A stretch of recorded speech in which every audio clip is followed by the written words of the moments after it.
ನಂದು education qualification degree ಆಗಿದೆ. ನಾನು ಬ್ಯಾಂಗ್ಳೂರಲ್ಲಿ MBC ಗ್ರೂಪ್ ಅನ್ನೋ ಕಂಪನಿಯಲ್ಲಿ ಅಸಿಸ್ಟೆಂಟ್ ವೈಸ್ ಪ್ರೆಸಿಡೆಂಟ್ ಆಗಿದ್ದೀನಿ. ಸುಮಾರು 30 ವರ್ಷಗಳಿಂದ ನಾನು ಖಾಸಗಿ ಕಂಪನಿಯಲ್ಲಿ ವರ್ಕ್ ಮಾಡ್ತಾ ಇದ್ದೆ. ಇವಾಗ ಇತ್ತೀಚಿನ ದಿನಗಳಲ್ಲಿ ನಾನು ಅವತ್ತು 30 ವರ್ಷದಿಂದನೂ ಶನಿವಾರ ಭಾನುವಾರ, ಶುಕ್ರವಾರ ಮಧ್ಯಾಹ್ನ ಮೇಲೆ ಬರ್ತೀನಿ. ಒಂದೊಂದು ದಿವಸ ರಜೆಗಳೇನಾಗುತ್ತೆ, ಇಲ್ಲ ಅಂದರೆ ಶನಿವಾರ ನಂದು ಬೆಳಿಗ್ಗೆ 5 ಗಂಟೆಗೆ ಅಲ್ಲಿಂದ ಜರ್ನಿ ಸ್ಟಾರ್ಟ್ ಆಗುತ್ತೆ. ನಾನು ಇಲ್ಲಿಗೆ ಬೆಳಿಗ್ಗಿನ ಕೆಲಸದವ್ರು ಹೋಗೋಕ್ಕಿಂತ ಮೊದಲೇ ಇಲ್ಲಿ ಬಂದು ಕೆಲಸದವ್ರ ಜೊತೆ ಮತ್ತು ಪಬ್ಲಿಕ್ ಜೊತೆ ಸ್ಪಂದಿಸ್ತೀನಿ. ಶನಿವಾರ ಅಂತ ಹೇಳಿದ್ರೆ ಪಬ್ಲಿಕ್ಸ್ ಬರ್ತಾರೆ ನೋಡಲಿಕ್ಕೆ, ಏನೋ ಹೆಲ್ತ್ ಸರಿ ಇಲ್ಲದಿದ್ದವರು, ಜಾಬ್ ಬೇಕು ಅಂತ ಆದವರು, ಆಮೇಲೆ ಫೀಸ್ ಕಟ್ಟೋಕ್ಕೆ ಅಂತ. ಒಂದು ದಿವಸದಲ್ಲಿ ಒಂದು 100 ಶನಿವಾರ ಅಂದರೆ ಒಂದು 100 ಜನ, 50ರಿಂದ 100 ಜನ ನಾನು ನೋಡ್ತೀನಿ. ಇದುವರೆಗೆ ಒಂದು 2,500ದಿಂದ 3,000 ಜನ ಸಣ್ಣ ಉದ್ಯೋಗ ನಾನು ಇಲ್ಲಿಂದ ಸೇರಿಸಿದ್ದೀನಿ. ಆಮೇಲೆ ಒಂದು 30ರಿಂದ 40 ವರ್ಷಕ್ಕೆ ಜನರಿಗೆ ಫೀಸ್ ಕಟ್ತೀನಿ. ಮತ್ತು ನಿಮ್ಗೆ ಗೊತ್ತಿರೋ ಹಾಗೆ ಕೆರೆಗಳು, ಸ್ಕೂಲನ್ನು ನಡೆಸ್ತಾ ಇದ್ದೀನಿ, ನೋ ಪ್ರಾಫಿಟ್ ಮೂಲಕ. ಯಾಕಂತೇಳಿದ್ರೆ ನಮ್ಮ ಮಕ್ಕಳಿಗೆ ಇಂಗ್ಲೀಷ್ ಕಲಿಕೆ ಆಗಲಿ ಅಂತ ಇಂಗ್ಲೀಷ್ ಸ್ಪೀಕಿಂಗ್ ತುಂಬ ಆದ ಎಲ್ಲ ಚಟುವಟಿಕೆಗಳನ್ನು ನನ್ನನ್ನು ತೋರಿಸ್ಕೊಂಡು. ನಾನು ಬೇಸಿಕಲಿ ಫಾರ್ಮರ್ ಫ್ಯಾಮಿಲಿ. ನಾವು ಚಿಕ್ಕಂದ್ರಿಂದನೇ ನಾವು ತುಂಬ ಕಡು ಬಡತನದಿಂದ ಬೆಳೆದಂಥವ್ರು. ಹಾಗಾಗಿ ಕೃಷಿ ಚಟುವಟಿಕೆಗಳಲ್ಲಿ ಚಿಕ್ಕಂದಿಂದನೇ ಪಾಲ್ಗೊಂಡಿದ್ದೀವಿ. ಇವಾಗ ಇತ್ತೀಚೆಗೆ ನಾನು ನನ್ನ ಡಿಗ್ರಿ ಆದಮೇಲೆ ನಾನು ಬ್ಯಾಂಗ್ಳೂರಿಗೆ ಖಾಸಗಿ ಕಂಪನಿಯಲ್ಲಿ ಕೆಲಸಕ್ಕೆ ಹೋಗಿದ್ದೆ. ಅಲ್ಲಿಂದ ಬಂದ ತಕ್ಷಣ ನನಗೆ ನನ್ನದೇ ಆದ ತೋಟಗಳು, ಕೃಷಿ ಮಾಡಬೇಕು. ಎಲ್ರಿಗೂ ನಮ್ಮ ಮನೆಯಲ್ಲಿ ಬ್ರದರ್ಸಿಗೆಲ್ಲ ಪಾರ್ಟಿಷನ್ ಆಯಿತು. ಹಾಗಾಗಿ ನನಗೂ ಆನ್ಸೆಸ್ಟರ್ ಪ್ರಾಪರ್ಟಿ ಸಿಕ್ತು. ನಾನು ಸ್ವಂತ ಸುಮಾರು ಒಂದು 25-30 ವರ್ಷದಿಂದ ನಾನು ಎವ್ರಿ ಶನಿವಾರ ಭಾನುವಾರ ಇಲ್ಲಿಗೆ ಬಂದು ನಾನು ಕೃಷಿ ಚಟುವಟಿಕೆಗಳಿಗೆ ತೊಡ್ಕೊಂಡಿದ್ದೀನಿ. ಕೃಷಿ ಅನ್ನೋದು ನನಗೆ ಒಂದು ಹಾಬಿ ಆಗಿದೆ. ಸೊ ಹಾಗಾಗಿ ನಾನೇ ಬರೇ ಬೇರೆಯವರು ಬಂದು ತೋಟ ನೋಡ್ಕೊ ಹೋಗ್ತಾರಲ್ಲ ಆ ಥರ ಅಲ್ಲ, ನಾನೇ ತೋಟದೊಳಗೆ ಇಳಿದು ದಿವಸದಲ್ಲಿ ಅರ್ಧ ದಿವಸ ಆದರೂ ಒಂದು 3-4 ಗಂಟೆ ಆದರೂ ಕೆಲಸ ಮಾಡಿ ವರ್ಕರ್ಸ್ ಜೊತೆ ನನಗೆಲ್ಲ ಕೆಲಸ ಗೊತ್ತು. ಇವನ್ನ ನಾಟಿ ಮಾಡೋದು ಗೊತ್ತು, ಕಾಫಿ ಗಿಡ ಹಾಕೋದು ಗೊತ್ತು, ಕಾಫಿ ಹಣ್ಣು ಕುಯ್ಯೋದು ಗೊತ್ತು, ಎಲ್ಲ ಗೊತ್ತಿದೆ. ಹಾಗಾಗಿ ನಾನು ಕೃಷಿ ಕ್ಷೇತ್ರದಲ್ಲಿ ನನಗೆ ಇಂಟ್ರೆಸ್ಟ್ ಇರೋದರಿಂದ ನಾನು ಕೃಷಿಯಲ್ಲಿ ತೊಡಗಿಸ್ಕೊಂಡಿದ್ದೀನಿ. ಇನ್ನು ಮುಂದೆನೂ ನಾನು ಕೃಷಿ ಮಾಡ್ತೀನಿ. ಇಲ್ಲಿ ನಾನು ಫಸ್ಟ್ ಬಂದಾಗ ಇಲ್ಲಿ 6 ಎಕರೆ ನಾನು ಜಾಗ ತಗೊಂಡೆ. ಇವಾಗ 40 ಎಕರೆ ಆಗಿದೆ. ಹಾಗಾಗಿ ಕಾಫಿ ತೋಟನೂ ಭಾಳ ಚೆನ್ನಾಗಿದೆ. ಇಲ್ಲಿ ನೀವು ಸುತ್ತಮುತ್ತ ನೋಡಿದ್ರೆ ಎಲ್ಲೂ ಜೋಳ ಬೆಳೆಯೋಕ್ಕೆ ಕಷ್ಟ ಆಗ್ತಾಯಿದೆ. ಅಂಥದ್ರಲ್ಲಿ ನಾನು ಕಾಫಿ ಬೆಳೆದಿದ್ದೀನಿ ಅಂದರೆ ನನಗೆ ಭಾಳ ಸಂತೋಷ ಆಗುತ್ತೆ. ಸೊ ಜನ ಬಂದು ನೋಡ್ಕೊಂಡು ಹೋಗ್ತಾರೆ. ಪೆಪ್ಪರ್ ತೋಟನೂ ಜನ ಬಂದು ನೋಡ್ಕೊಂಡು ಹೋಗ್ತಾರೆ. ಈಗ ಸ್ವಲ್ಪ ಇಲ್ಲಿ ಹೀಟ್ ಜಾಸ್ತಿ ಆಗಿರೋದ್ರಿಂದ ಸ್ವಲ್ಪ ಡಿಸೀಸ್ ಬಂದು ಹೋಯಿತು. ಆಲ್ಮೋಸ್ಟು 4,000 ಈ ಪ್ಲಾಟಲ್ಲಿ 4,000 ಬಳ್ಳಿಗಳಿದೆ. 4,000 ವರ್ಷ ಒಂದು 12-13 ಟನ್ ಎಕ್ಸ್ಪೆಕ್ಟ್ ಮಾಡಿದ್ದೆ. ಅಲ್ಲಿ ಇನ್ನೂ 9 ಎಕರೆಯಲ್ಲಿ ಇನ್ನೂ ಪೆಪ್ಪರ್ ಹಾಕಿದ್ದೀನಿ. ಅದು ತಿನ್ ಕ್ರಾಪ್ ಇದೆ. ಇದು ಸೇರಿ ಒಂದು 13-14 ಟನ್ ಬರುತ್ತೆ ಅಂತ ಯೋಚನೆ ಮಾಡಿದ್ದೆ.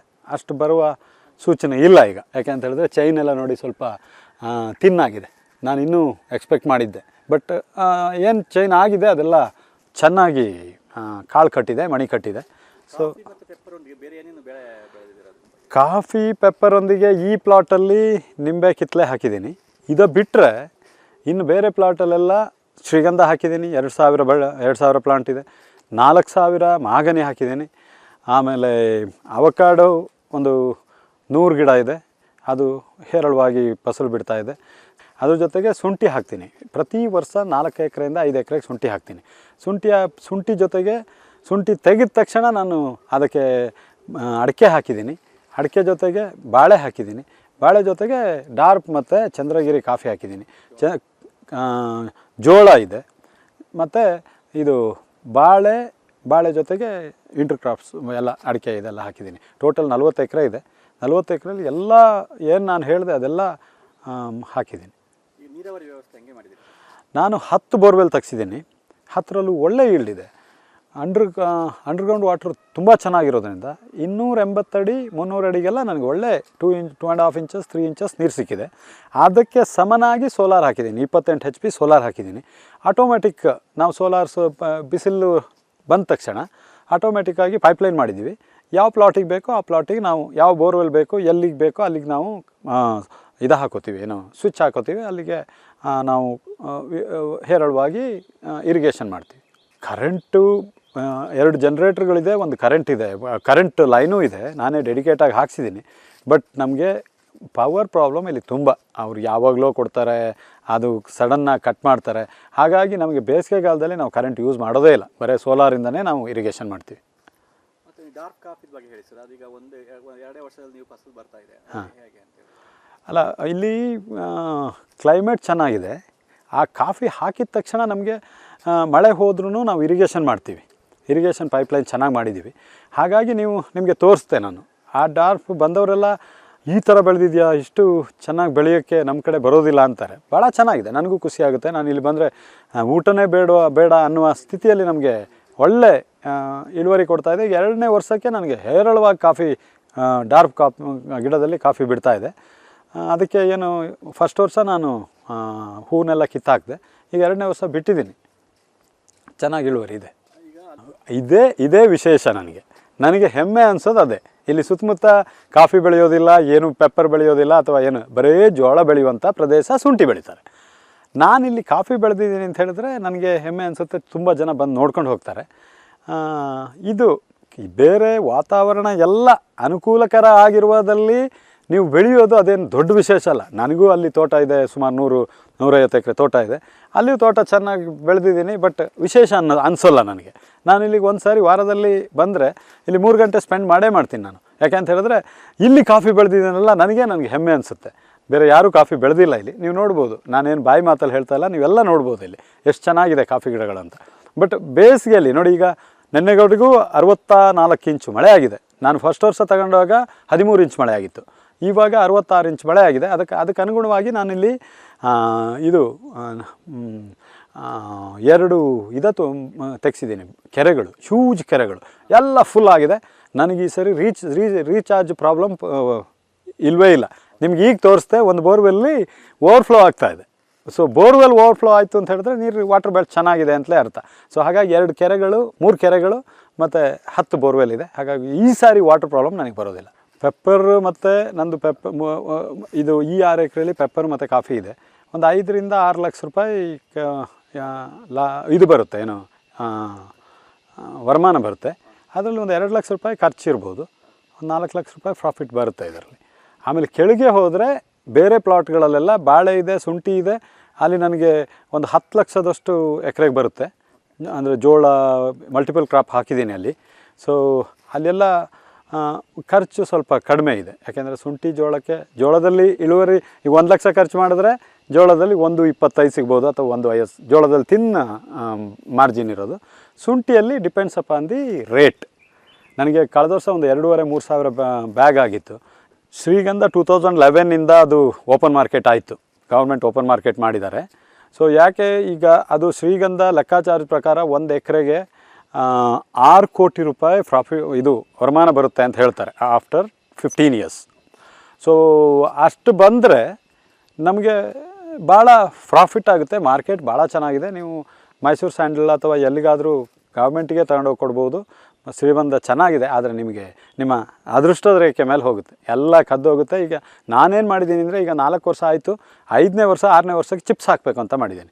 ಆ ಚಿಪ್ಸ್ ಹಾಕಿದ್ರೆ ಯಾರೇ ಒಬ್ಬ ವ್ಯಕ್ತಿ ಅದರ 3 ಅಡಿ ಡಿಸ್ಟೆನ್ಸಲ್ಲಿ, 3 ಮೀಟ್ರ್ ಡಿಸ್ಟೆನ್ಸಲ್ಲಿ ಬಂದರೆ ನಮ್ಮ ಮೊಬೈಲ್ ಫೋನಿಗೆ ಅದು ರಿಂಗ್ ಆಗುತ್ತೆ. ನಾವು ಪೊಲೀಸ್ ಸ್ಟೇಷನ್ ನಂಬರ್ ಕೊಟ್ಟರೆ ಪೊಲೀಸ್ ಸ್ಟೇಷನ್ಗೂ ಡಯಲ್ ಆಗುತ್ತೆ. ಸೊ ಹಾಗಾಗಿ ನಾವು ಇದು ಚಿಪ್ಸ್ ಹಾಕ್ಸೋಣ ಅಂತ ಮಾಡಿದ್ದೀನಿ. ನಾನು ಸಪ್ರೇಟ್ 6 ಎಕರೆಯಲ್ಲಿ 2,000 ಗಿಡ ಹಾಕಿದ್ದೀನಿ. ಅದರಲ್ಲಿ 300 ಗಿಡ ಹೋಗಿದೆ ಅಂತ ಈ ಸಾರಿ ಲೆಕ್ಕದಲ್ಲಿ ಹೇಳಿದ್ದಾರೆ. ಸೊ ಒಂದು 500 ಗಿಡ ಹೋದರೂ 1,500 ಗಿಡ ಇರುತ್ತೆ. 6 ಎಕರೆಗೆ ಚೈನ್ ಲಿಂಕ್ ಫೆನ್ಸಿಂಗ್ ಮಾಡೋಣ ಅಂತಿದ್ದೀನಿ.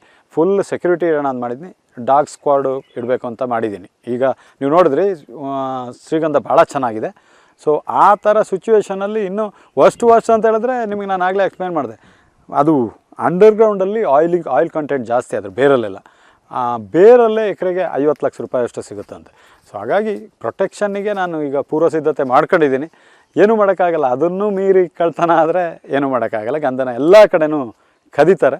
ಅದಕ್ಕೆ ತಕ್ಕ ಮಾಡಬೇಕು, ಬಂದೋಬಸ್ತ್ ಮಾಡಬೇಕು ಅಂತ ಯೋಜನೆ ಹಾಕ್ಕೊಂಡಿದ್ದೀನಿ. ನಂದು ಎಜುಕೇಷನ್ ಕ್ವಾಲಿಫಿಕೇಷನ್ ಡಿಗ್ರಿ ಆಗಿದೆ. ನಾನು ಬ್ಯಾಂಗ್ಳೂರಲ್ಲಿ ಎಂಬೆಸಿ ಗ್ರೂಪ್ ಅನ್ನೋ ಕಂಪನಿಯಲ್ಲಿ ಅಸಿಸ್ಟೆಂಟ್ ವೈಸ್ ಪ್ರೆಸಿಡೆಂಟ್ ಆಗಿದ್ದೀನಿ. ಸುಮಾರು 30 ವರ್ಷಗಳಿಂದ ನಾನು ಖಾಸಗಿ ಕಂಪನಿಯಲ್ಲಿ ವರ್ಕ್ ಮಾಡ್ತಾಯಿದ್ದೆ. ಇವಾಗ ಇತ್ತೀಚಿನ ದಿನಗಳಲ್ಲಿ ನಾನು 30 ವರ್ಷದಿಂದನೂ ಶನಿವಾರ ಭಾನುವಾರ, ಶುಕ್ರವಾರ ಮಧ್ಯಾಹ್ನ ಮೇಲೆ ಬರ್ತೀನಿ. ಒಂದೊಂದು ದಿವಸ ರಜೆಗಳೇನಾರಿದ್ದರೆ, ಇಲ್ಲಾಂದರೆ ಶನಿವಾರ ನಂದು ಬೆಳಿಗ್ಗೆ 5 ಗಂಟೆಗೆ ಅಲ್ಲಿಂದ ಜರ್ನಿ ಸ್ಟಾರ್ಟ್ ಆಗುತ್ತೆ. ನಾನು ಇಲ್ಲಿಗೆ ಬೆಳಗ್ಗಿನ ಕೆಲಸದವ್ರು ಹೋಗೋಕ್ಕಿಂತ ಮೊದಲೇ ಇಲ್ಲಿ ಬಂದು ಕೆಲಸದವ್ರ ಜೊತೆ ಮತ್ತು ಪಬ್ಲಿಕ್ ಜೊತೆ ಸ್ಪಂದಿಸ್ತೀನಿ. ಶನಿವಾರ ಅಂತ ಹೇಳಿದ್ರೆ ಪಬ್ಲಿಕ್ಸ್ ಬರ್ತಾರೆ ನಾನು ನೋಡಲಿಕ್ಕೆ, ಏನು ಹೆಲ್ತ್ ಸರಿ ಇಲ್ಲದಿದ್ದವರು, ಜಾಬ್ ಬೇಕು ಅಂತ ಆದವರು, ಆಮೇಲೆ ಫೀಸ್ ಕಟ್ಟೋಕ್ಕೆ ಅಂತ. ಒಂದು ದಿವಸದಲ್ಲಿ ಒಂದು 100 ಶನಿವಾರ ಅಂದರೆ ಒಂದು 100 ಜನ, 50ರಿಂದ 100 ಜನ ನಾನು ನೋಡ್ತೀನಿ. ಇದುವರೆಗೆ ಒಂದು 2,500ದಿಂದ 3,000 ಜನ ಸಣ್ಣ ಉದ್ಯೋಗಕ್ಕೆ ನಾನು ಇಲ್ಲಿಂದ ಸೇರಿಸಿದ್ದೀನಿ. ಆಮೇಲೆ ಒಂದು 30ರಿಂದ 40 ವರ್ಷಕ್ಕೆ ಜನರಿಗೆ ಫೀಸ್ ಕಟ್ತೀನಿ. ಮತ್ತು ನಿಮ್ಗೆ ಗೊತ್ತಿರೋ ಹಾಗೆ ಕೆರೆಗಳು, ಸ್ಕೂಲ್ ಒಂದು ನಡೆಸ್ತಾ ಇದ್ದೀನಿ, ನೋ ಪ್ರಾಫಿಟ್ ನೋ ಲಾಸ್. ಯಾಕೆ ಅಂತ ಹೇಳಿದ್ರೆ ನಮ್ಮ ಮಕ್ಕಳಿಗೆ ಇಂಗ್ಲೀಷ್ ಕಲಿಕೆ ಆಗಲಿ ಅಂತ ಇಂಗ್ಲೀಷ್ ಮೀಡಿಯಮ್ಮು ತುಂಬ ಎಲ್ಲ ಚಟುವಟಿಕೆಗಳಲ್ಲೂ ನನ್ನನ್ನು ನಾನು ತೋರಿಸ್ಕೊಂಡಿದ್ದೀನಿ. ತುಂಬ ಪ್ರೌಡ್ ಮೂಮೆಂಟ್ ಅನಿಸುತ್ತೆ. ಯಾಕಂದರೆ ನಾವು ಇರೋದು ಬ್ಯಾಂಗ್ಳೂರಲ್ಲಿ. ಸೊ ಬರೀ 2 ಡೇಸಲ್ಲಿ ನಾವು ಇಷ್ಟೆಲ್ಲ ಕಲ್ಟಿವೇಟ್ ಮಾಡಿದ್ದೇವೆ. Throughout the year every single weekends ಬಂದು ಅಪ್ಪ ಅವ್ರು ಬಂದು ಇಲ್ಲಿ ಈ ಕುಶಾಲನಗರ್ ಪ್ರಾಪರ್ಟಿ ಆಗಿರ್ಬೋದು ಅಥವಾ ಸೋಮಾಪೇಟ್ ಪ್ರಾಪರ್ಟಿ ಆಗಿರ್ಬೋದು 2 ಡೇಸಲ್ಲಿ ಮ್ಯಾನೇಜ್ ಮಾಡಿ ಹೋಗ್ತಾರೆ. ಏನೆಲ್ಲ ಬೆಳೆಸಿದ್ದಾರೆ, ಹೇಗೆ ಅನಿಸ್ತದೆ ನಿಮಗೆ ನೋಡುವಾಗ? ಇದು ಬಂದ್ಬಿಟ್ಟು ಒಂದು ಡ್ರೈ ಲ್ಯಾಂಡ್, ಅದರಲ್ಲಿ ಮಲ್ಟಿಪಲ್ ಕ್ರಾಪ್ಸ್ ಬೆಳೆಸಿದ್ದಾರೆ. ನೀವು ತೋರಿಸ್ದಂಗೆ ಪೆಪ್ಪರ್ ಇದೆ, coffee, banana, ginger, multiple crops ಇದೆ. ಸೊ ಇಲ್ಲಿ ಆಲ್ಮೋಸ್ಟ್ ಈ 45 acres ಬೆಲ್ಡಲ್ಲಿ around 12 to 14 crops, different crops ಇದೆ. Present cultivating crop around 12 crops ಇದೆ ಈಗ. ಈ ಬೆಂಗಳೂರಲ್ಲೇ ಇರೋದಕ್ಕೂ ಇಲ್ಲಿ ಬಂದಾಗ ಹೆಂಗೆ ಅನಿಸ್ತದೆ ನಿಮಗೆ ಈ ತೋಟದಲ್ಲಿ? ಇದು ಕಂಪ್ಲೀಟ್ಲಿ ಡಿಫ್ರೆಂಟ್ ಲೈಫ್ ಸ್ಟೈಲ್ ಇರ್ಬೋದು. ಯಾಕಂದರೆ ಬ್ಯಾಂಗ್ಳೂರು ನಿಮ್ಗೆ ಇರೋದು ಸಿಟಿ ಬೇಸ್ಡ್ ಲೈಫ್ ಸ್ಟೈಲ್. ನಿಮಗೆ ಅಲ್ಲಿ ಬ್ಯುಸಿ ಶೆಡ್ಯೂಲ್, ಟ್ರಾಫಿಕ್ ಅಥವಾ ನಿಮ್ಮದೇ ಡಿಫ್ರೆಂಟ್ ಇದು. ಇಲ್ಲಿ ಬಂದರೆ ಕಂಪ್ಲೀಟ್ಲಿ ಅನದರ್ ಡಿಫ್ರೆಂಟ್ ಎರಾನೆ ಅಂತ ಹೇಳ್ಬೋದು. ಇಲ್ಲಿ ನೇಚರ್ ವೈಸ್ ಇಲ್ಲಿ ನಿಮಗೆ ಜಾಸ್ತಿ ನೇಚರ್ ಜೊತೆ ಟೈಮ್ ಸ್ಪೆಂಡ್ ಮಾಡೋಕ್ಕಾಗುತ್ತೆ. ಪ್ಲಸ್ ನಮ್ಮದೇ ಒಂದು ಕಲ್ಟಿವೇಷನ್ ಮತ್ತು ನಮ್ಮದೇ ಒಂದು ಫಾರ್ಮ್. ಸೊ ಇದೇ ಒಂದು ಡಿಫ್ರೆಂಟ್ ಲೈಫ್ ಸ್ಟೈಲ್ ಇಲ್ಲಿ ಬಂದರೆ ನಮಗೆ.